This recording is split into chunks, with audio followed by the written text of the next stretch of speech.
beginning, God created the heavens and earth. Yeah. You've heard that a time or two, right? Yeah. So this year, we're talking about timeless wisdom and evolutionary vision. And the theme for February is One Journey, Many Paths. One journey, many paths. Reverend Cheryl says something like that every week when she gets up here on Sunday morning. Wherever you are on your spiritual path, you're always welcomed here. So the beginning of 2021 is setting the stage for the journey of the rest of the year. We've begun again with a clean slate. Yeah. We get a clean slate every day, don't we? Sometimes we don't take advantage of it. We just let it kind of roll over. I mean, maybe that's just me. And it seems like it's the same day, kind of like the movie Groundhog Day, the same day over and over and over again. Until you take that breath. It's like, oh, it's a new day. I get a new start. So we've begun again with a clean slate and are re-examining the foundation from which we are built as individuals and as a teaching and as a philosophy. So I'm actually going to be discussing the Bible this morning. I know. Could be first. Well, it's probably the first time and the last. But who knows? We'll see. It might be a new thing. It's a clean slate, so I get to do it any way I want to. So, yeah. Because so many stories in the Bible are timeless wisdom. Right? Or what we call universal truths. And the principles that I'm talking about today are creation and the creative process. So let's start with the Declaration of Principles by Dr. Ernest Holmes. Dr. Holmes is the founder of Science of Mind and the author of the Science of Mind textbook. And Dr. Holmes says this in the Declaration of Principles, or what we believe. We believe that the universal spirit, which is God, operates through a universal mind, which is the law of God, and that we are surrounded by this creative mind, which receives the direct impress of our thought and acts upon it. Now, I'm going to start off reading this first chapter of the Bible. Now, for those of you that don't know, grew up Science of Mind girl, so not really familiar so much with the Bible, despite my, much to my teacher's chagrin, probably. Sorry, Reverend Anna, but I still haven't gotten there. But let's give this a try. In the beginning, God created the heavens and the earth. Now the earth was formless and empty. Darkness was over the surface of the deep, and the Spirit of God was hovering over the waters. And God said, God spoke, right? It involved its word into the law of mind and action. Let there be light, and there was light. God saw that the light was good, and he separated the light from the darkness. God called the light day, and the darkness it called night. And there was evening, and there was morning, the first day. First chance to start your clean slate. And God said, let there be a vault between the waters, to separate water from water. So God made the vault, and separated the water under the vault from the water above it. And it was so. God called the vault sky, and there was evening, and there was morning, the second day. And God said, let the water under the sky be gathered to one place, and let dry ground appear. And it was so. God called the dry ground land, and the gathered waters God called seas, and God saw that it was good.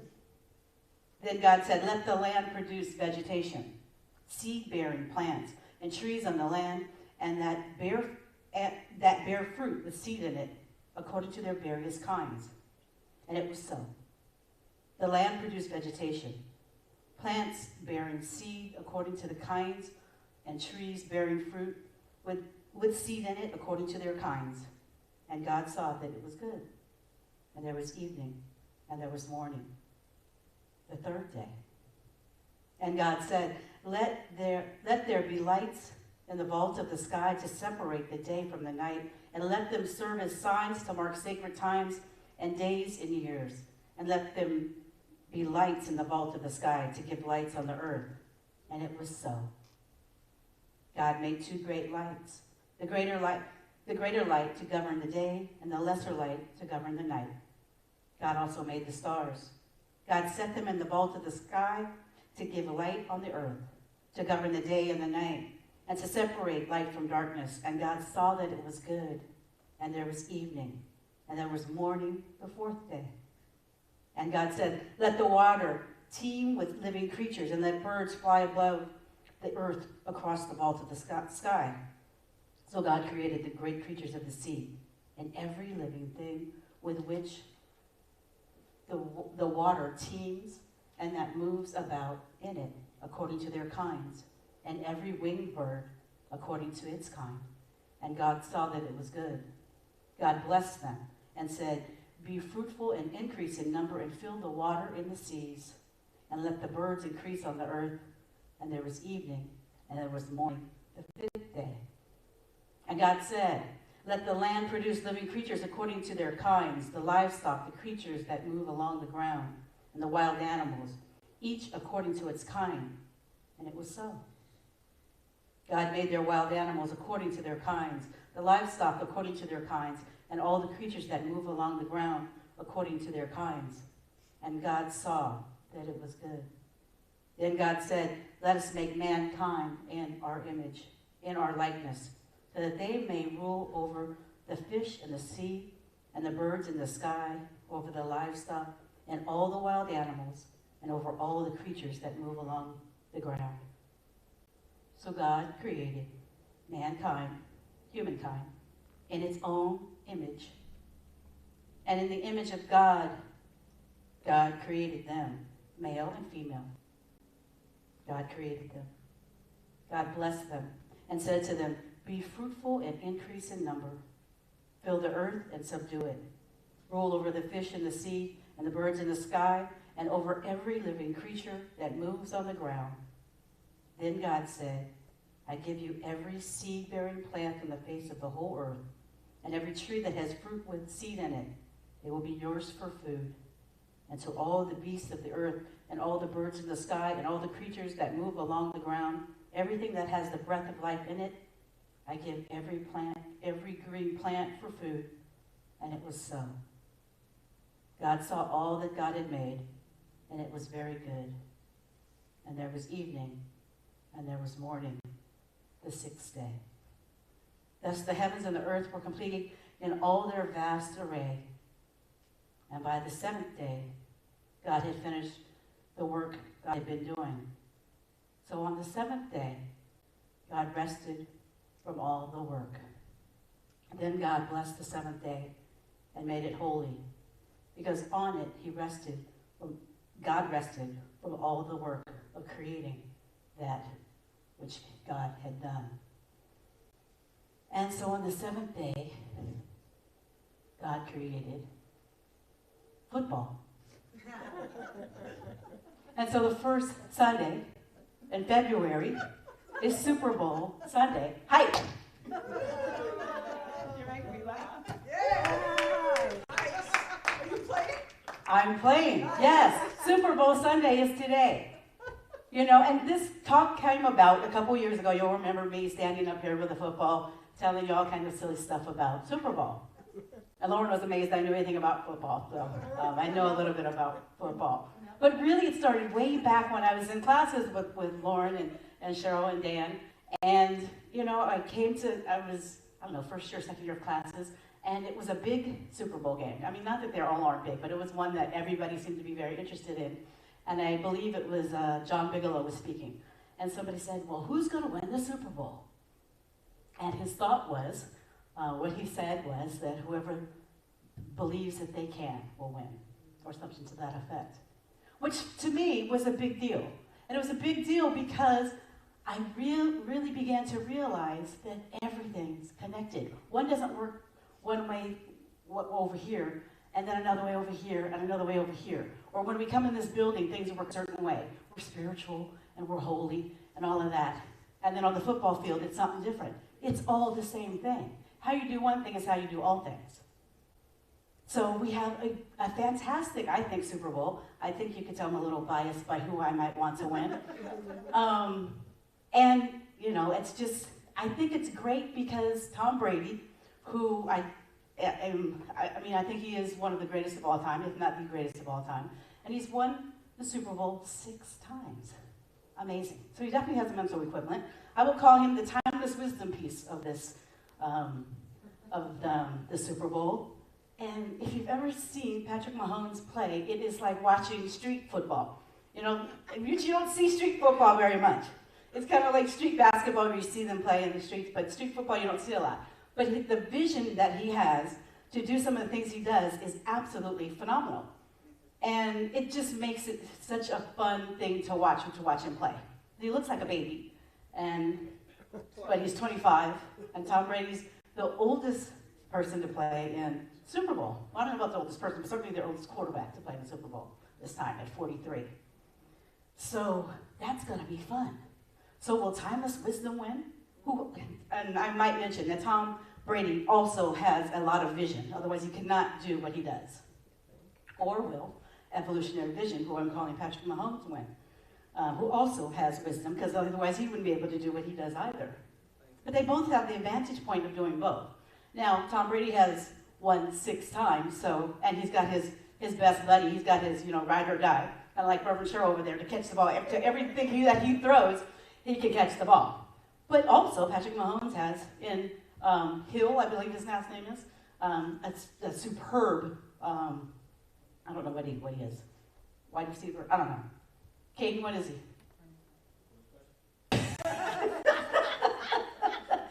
Who's Hill?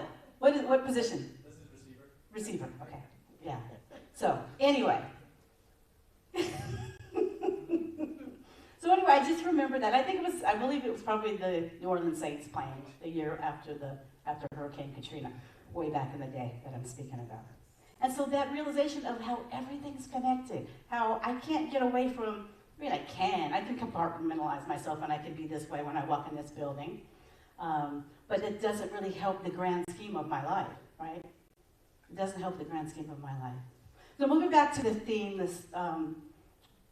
it is one journey, many paths. So let's talk about our own creation stories. We get a clean slate every single day. Every single day. Every single breath. If you really want to take it, you could do that. Our journey is to live our best lives, right? And we're not competing with anybody for that. My best life is my best life. It doesn't have to look like yours. It doesn't have to include anything that I don't want it to include. It's really up to me. But it's for me to discover what it is that does make me joyful, make me happy. That's my job. So, it looks like Mahomes and Brady, they're kind of wanting the same thing, right? Kind of looks like that. It has an appearance of that. But I would beg to differ. I kind of argue with that. I don't know that, yes, they are competing for the Super Bowl ring, but for different reasons. And they'll both get something out of it. Whoever wins and whoever loses, they'll both get something out of the experience. And so we don't know them personally. Well, maybe some of you do. Anybody know Brady or Mahomes? So until we know that, then we don't really know if they really are winning. The winner could very possibly not be the winner in life, depending on what they need for their spiritual growth to move forward. Okay? If that makes sense to you. So, we're always guided, guarded, directed, and protected by our source. And we always get to clean the slate. The power is always available. We're each created in the image and likeness of Spirit. What I just read to you in the Bible, right? So that's got to be true. The journey's the same, whether it's a football game, whether it's creating great relationships, whether it's creating great health, whether it's creating great wealth. It's all the same thing. How Tom Brady plays on the football field should be how Tom Brady lives his life. I don't know Tom Brady, but quite possibly is, right? But there's some certain practices that I would suspect, and I know that I've read, that he does. So practices things like practicing silence, right? I don't think he's chattering away with his boys as he's mentally preparing his work to win the Super Bowl. I would find that very hard to believe possible, but I think that he probably takes that time to create in his mind what he wants, right? Mary Mercy says things are always created twice. once in your mind, and then you see the physical manifestation. That's why it's so important to have a mental equivalent, which is a shameless plug for my class, which comes up this coming Saturday. It's so important to be able to sit still, be silent, and so that you can move into that which you really want, drop into your heart space, as opposed to your head space. So begin doing some of your spiritual practices. The other spiritual practice that I'm sure that Tom Brady and Patrick Mahomes do is practicing the presence. Now, I don't know that necessarily what their spiritual or religious beliefs are, or if they believe necessarily in anything, but I suspect that they do. They believe in their higher self, and that there's a higher power, I would suspect, because most do. And so practicing the presence is a practice of the principles of oneness, of love, and creation to become aware of and experience the one infinite reality. The practice of the presence is engaging in formal, disciplined methodologies that quiet the mind and body and open awareness. I'm pretty sure that these guys practice that. Beyond these formal methodologies, it is living in alignment with principle, right? It says here, I wrote science and mind principles, but it doesn't have to be science and mind principles. Whatever is the universal truth, right? Universal truths. And making the principles evident in the way that you engage in the present moment. There would be no way that in playing a rough and tough, dangerous game like football, if you're not practicing the presence, that you would not get injured very quickly. You have to be in that moment. In that moment. Yes, Reverend Shaw. The other spiritual practice that I'm sure that those two practice is direct revelation. Again, when you watch Mahomes play, it is just so fun. Reverend Shaw. Sorry. He just, he's all over the place. He's running here, he's running there, he's sliding. He's, it almost looks like he's throwing like a sidearm football. He's looking, every single thing that you can think of, that he can think of to get the ball to where he wants it to go is what he does. That is art. It's art to watch someone do that. Tom Brady as well. Now, it's not quite as much fun because it's Tom Brady. He's very stiff and he looks like, every high school quarterback, at least when I was in school. But he's very stiff, but he's got that stuff down, no matter whether it's stiff or not. He is a professional. He is a professional. So direct revelation is a practice of the principles of spiritual being, freedom, and heaven. As individualized expression of the one infinite reality, we have access to the infinite wisdom and intelligence of the ultimate reality.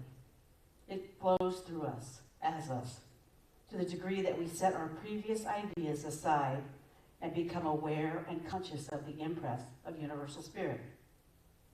Direct revelation is always available to us. So when one of them is about to get sacked, for those of you who know what sacked is, right? You know what a sack is? When the quarterback has the ball and the big guy's coming over and is going to grab him and take him down, that's being sacked. You've got to have some sort of presence of mind and know what universal spirit wants you to do to get rid of that ball so that you don't get hurt. Because you still have more of the game to play. Right? So I'm going to give you some tips about what you might do to win the game. What you might do to win the game. Now, of course, I'm not talking about the football game, but if you happen to be playing football, then get a person that throws very well. And catches well. You've got your spiritual practices, right? You've got direct revelation, you're practicing the presence, you're breathing, you're in touch with yourself, you're in your best state of mind. And if you're not, then you're going to clean your slate. You're going to go back and breathe and start all over. But we're getting ready to start something. And I think we can all do it. Now, this COVID thing with the vaccine coming into play, I think people are feeling more at ease about getting ready to go out. And so it's time now to restart. It's time to restart. So if you're CSL or you identify with CSL, you can remind yourself or familiarize yourself with our global vision. We see one of the tenets. We see a world in which each and every person lives in alignment with his or her spiritual principle, emphasizing unity with God and connection with each other, a world in which individually and collectively we are called to a higher state of consciousness and action. We envision humanity awakening to its spiritual magnificence and discovering the creative power of thought, a world where each and every person discovers his or her own personal power and ability to create an individual that works within a world that works for everyone. So as you're getting ready, you've got your vaccine, you've got your new shoes on that you haven't worn in a while. Well, your new shoes, so they're brand new. You've got your new shoes on. You're getting ready, you got your coat, getting ready to go out the door for the first time in who knows where to actually do something with people. Imagine that, remember that? Yeah. And so you're ready.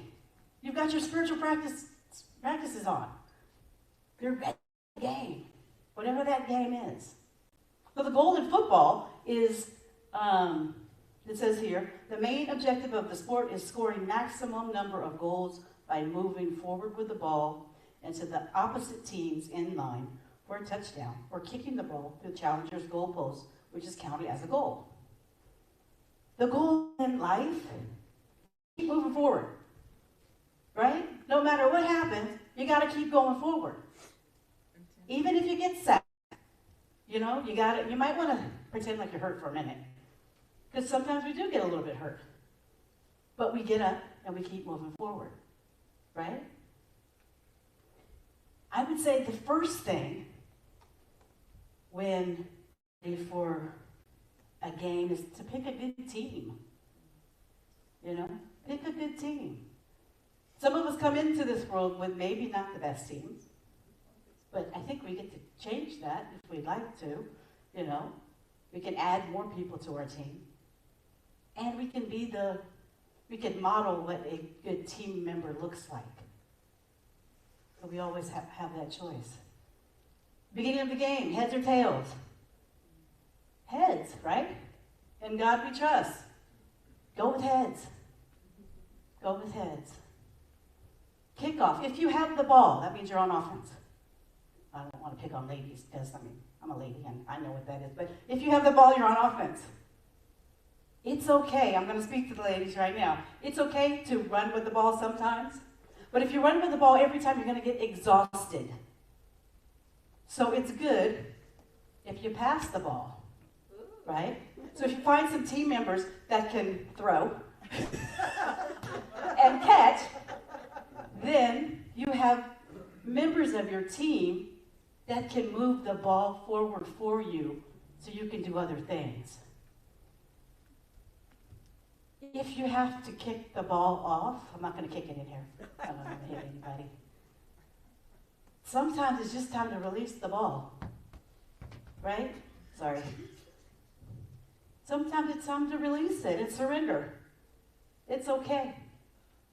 It's all right. The universe spirals upward. When it's your turn, you'll have the ball back again, I promise. She's getting this right.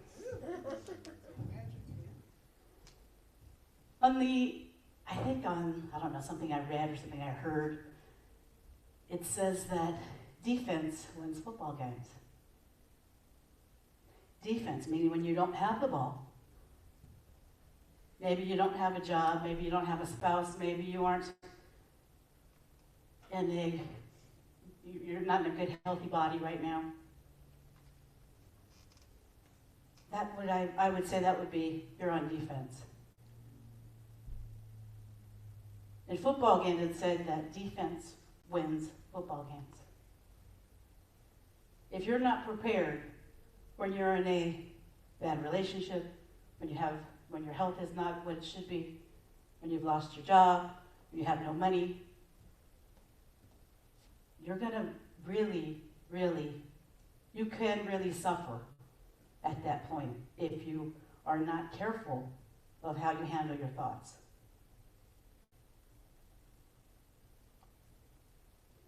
Defense wins football games. Watch out for your thoughts. Do your spiritual practices. If you're feeling not up to your highest and best, call a practitioner or a minister.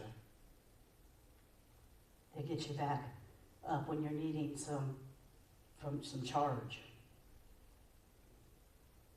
And be grateful for all of it. No matter who wins today, they both made a bunch of money. They're both going to have a great time playing, and they both will have the experience of a lifetime. They will never, ever, ever do that again. Even if they meet next year, it won't be the same as this year. I'm with you. So be grateful for all of it. You know, sometimes you might have to sit on the sideline and, nurse your wounds a little bit. But when you come back, into reality, realize, you know what? I'm okay. I'm grateful for this experience, and this too is meant for good. This too is meant for good.